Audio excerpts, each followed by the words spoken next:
MTK Lovers, jumpa lagi dengan saya Dodi Ferianto. Ya, ada sebuah pertanyaan ya yang muncul di salah satu kolom komentar ya di salah satu video saya. Halo Yusa. Selalu ingin ikut aja ya. Ya, mengenai ya intinya pokoknya gimana sih kalau misal kita mau belajar matematika dari awal ya. Sebentar, saya coba carikan ya.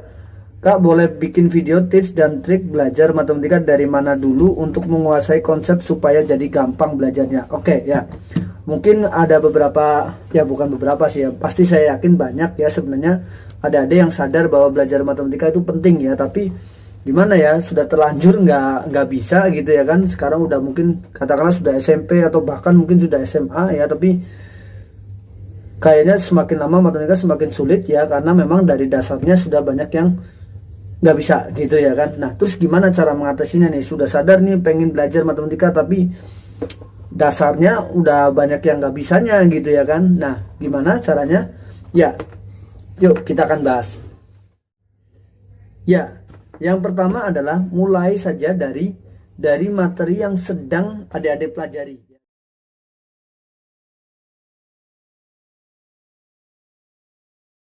Misalkan adik-adik sedang belajar materi misal tentang fungsi ya, fungsi kuadrat ya.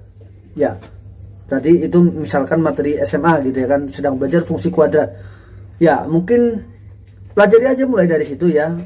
Pertama, selalu mencoba untuk memahami dengan detail ya, berusaha memahami dengan detail ya, mulai dari judul bahkan ya, fungsi kuadrat. Waduh, fungsi itu apa ya? Kalau adik belum ngerti, buka lagi materi fungsi ya, benar-benar mulai dari yang sedang dipelajari, tapi benar-benar sekarang mulai berpikir kritis ya, melatih berpikir kritis. Jadi fungsi, waduh fungsi itu apa gitu ya kan. Nah mulai pelajari lagi tentang fungsi ya, buka lagi materi yang terkait tentang fungsi gitu ya. Oke, oh udah ngerti fungsi, pelajari lagi, kalau perlu pelajari lagi dari awal ya, pelajari lagi fungsi bla bla bla ya sampai benar-benar paham. Pasti saya yakin di dalam materi fungsi sendiri lagi nanti ada beberapa yang mungkin kalau memang dasarnya memang benar-benar masih kurang. Wah fungsi tentang sebelum belajar fungsi ternyata ada tentang misalkan relasi gitu ya kan. Waduh, karena di dalam fungsi itu adalah fungsi merupakan relasi yang memenuhi syarat bla bla bla bla bla gitu ya kan. Waduh, relasi belum ngerti lagi, belajar lagi relasi gitu ya. Di dalam relasi nanti ternyata tentang banyak misalkan himpunan atau apa belum ngerti, belajar lagi ya. Jadi mundur sampai benar-benar ngerti gitu ya, sampai nih, oh oke, akhirnya saya ngerti tentang fungsi ya. Fungsi itu apa saya ngerti ya, saya paham betul ya, fungsi itu adalah bla bla bla bla gitu ya, saya paham betul contoh-contohnya. Dan sekarang oke, saya masuk ke fungsi kuadrat. Waduh, fungsi kuadrat itu apa yang dimaksud dengan fungsi kuadrat, pahami lagi. Oh oke, bentuk kuadrat, mulai dari bentuk kuadrat mungkin ya, mungkin nanti ketika mencari titik potong sumbu x ya dari sebuah fungsi kuadrat, ternyata ketemulah sebuah persamaan kuadrat. Nah persamaan kuadrat ternyata, waduh, waktu persamaan kuadrat nggak lancar nih waktu pemfaktoran ya. Wah, pelajari lagi persamaan kuadrat, materi persamaan kuadrat ya. Nah lancar persamaan kuadrat, nanti ketemu lagi misal, oh pada saat kita berhasil, oke lah sudah ngerti nih cara memfaktorkan, tapi ternyata kok misal ketemu kayak 2A ditambah 3 dikali A dikurang 1 ya sama dengan 0. Terus gimana nih cara biar lancar, biar tahu bahwa 2A tambah 3 sama dengan 0, cara menyelesaikannya gimana? Waduh, ternyata misalnya belum bisa lagi ya kan. Berarti persamaan linearnya ya yang harus dilancarkan lagi. Nah, adik-adik bisa juga ketika adik-adik mentok nih, waduh saya nggak ngerti nih, ini saya salahnya nggak ngertinya, saya harus belajar apa nih kalau saya nggak ngerti ini.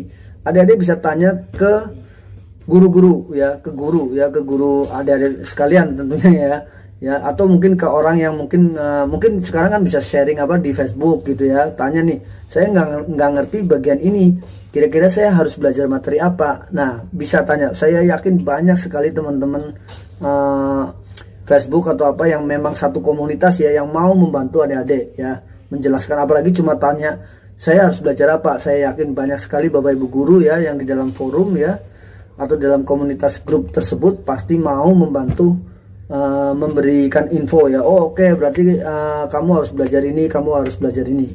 Saya yakin banyak sekali yang mau membantu ya. Jadi nggak apa-apa, mulai dari startnya dari materi yang sedang ada pelajari. Ketika cuma sekarang benar-benar ada berpikir bahwa wah saya harus ngerti semuanya secara detail. Nah mulai dari situ. Yang kedua adalah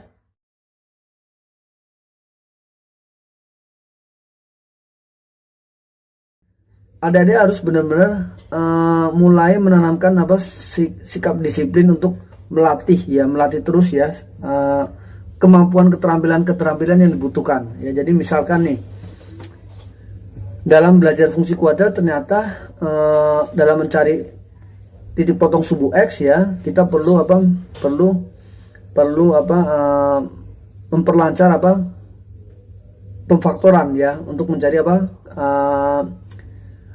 akar-akar dari persamaan kuadrat ya, untuk mencari titik potong sumbu X ya. Ya udah lancarin terus tuh semua yang terkait dengan pemfaktoran persamaan kuadrat, dilancarin selancar-lancarnya. Kerjakan semua soal yang ada di bab tersebut ya. Kerjakan semua soal yang ada di bab tersebut ya. Soal apapun ya, maksudnya soal apapun yang semua soal di bab tersebut dipelajari semua, dikerjakan semua. Kalau ada soal yang nggak ngerti, sekali lagi sekarang sudah zamannya canggih sekali, adik-adik bisa browsing di internet ya mengenai misalkan saya nggak ngerti nih cara mencari sumbu simetri ya. Kenapa sumbu simetri itu rumusnya kayak gitu, harus dipelajari benar-benar, pahami betul-betul keterangan yang diberikan di buku ya. Ya jadi benar-benar harus dipelajari ya. Nah lalu kerjakan semua soalnya. Ketika ada soal yang mentok gitu ya, sekali lagi adik-adik bisa share di grup ya, di grup Facebook ya. Saya yakin akan banyak sekali yang mau membantu, tapi memang tidak semua juga bantuan itu benar gitu ya. Nah perlu dipilah-pilih lagi ya, mana yang kira-kira masuk di akal ya, mana yang kira-kiranya benar. Tapi tahu kira-kira masuk akal apa enggak tentunya harus tahu sedikit dasarnya ya. Nah berusahalah untuk memahami materinya, konsepnya ya, lalu drilling keterampilan yang perlu kita kuasai. Drilling itu tetap sangat penting ya, karena dengan drilling kita jadi lancar mengkoneksi antara konsep satu dengan konsep yang lainnya. Oke. Lalu yang ketiga adalah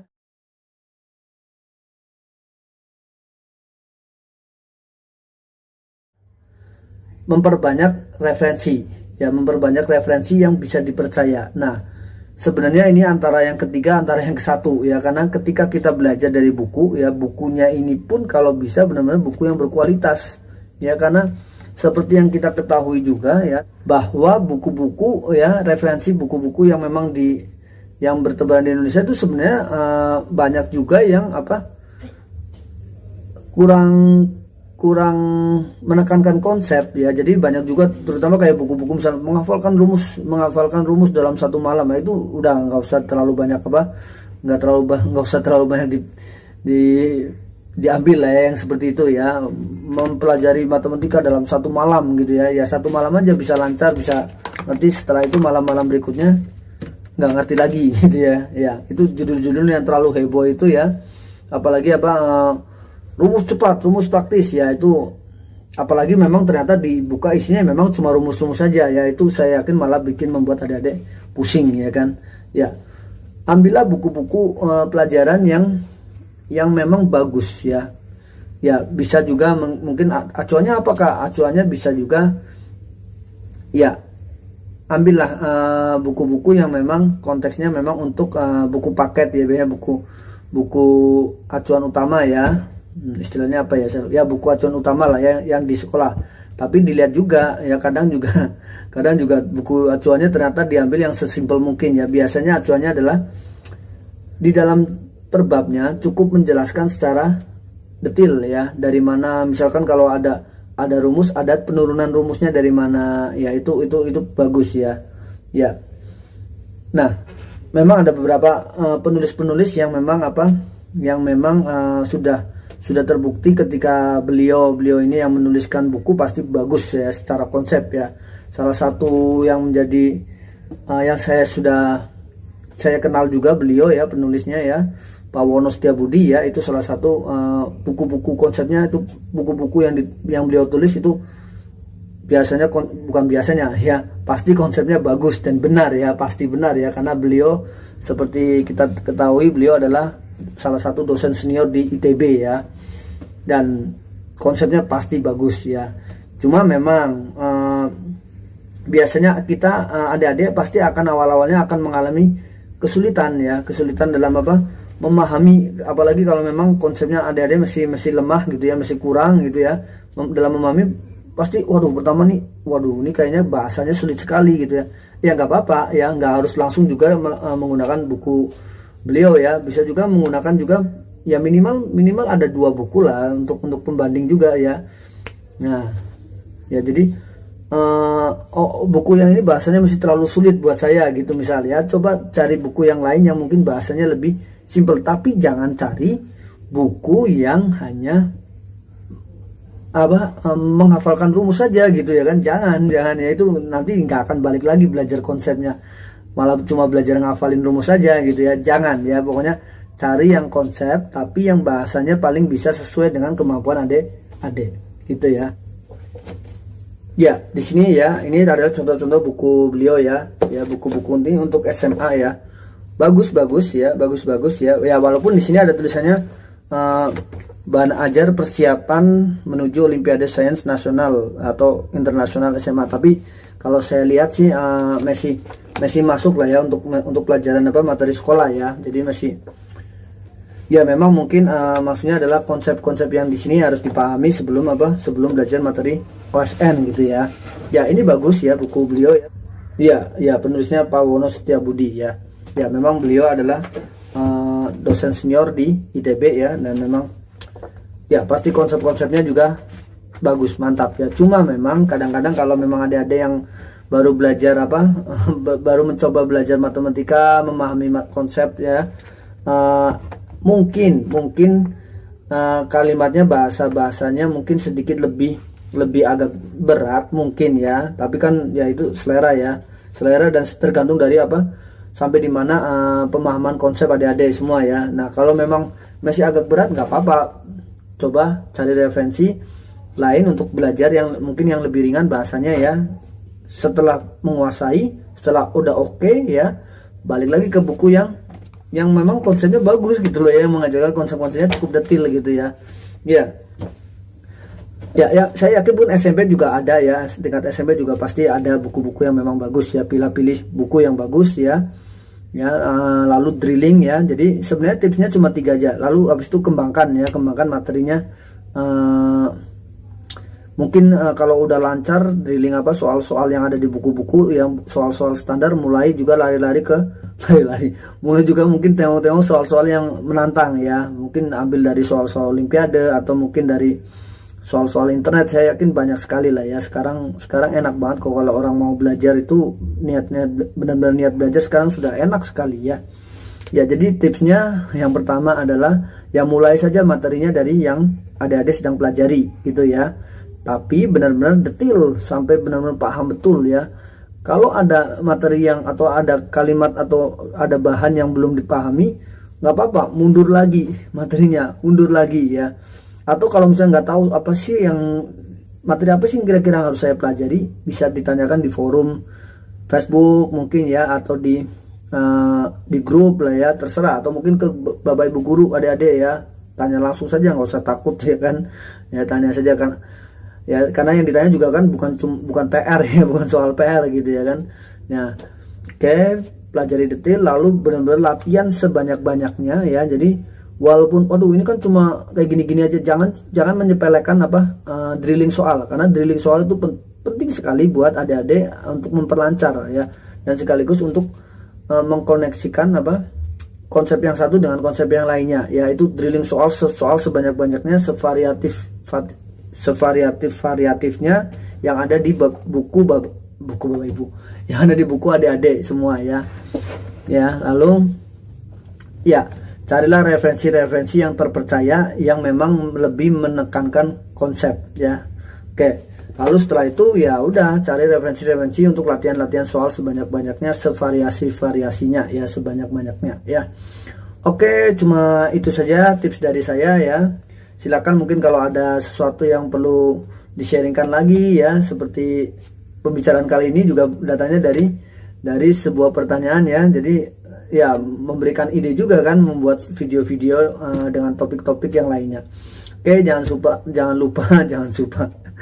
lupa untuk like, share dan subscribe channel ini ya. Sampai jumpa di pembahasan-pembahasan yang lainnya. Dadah, bye bye.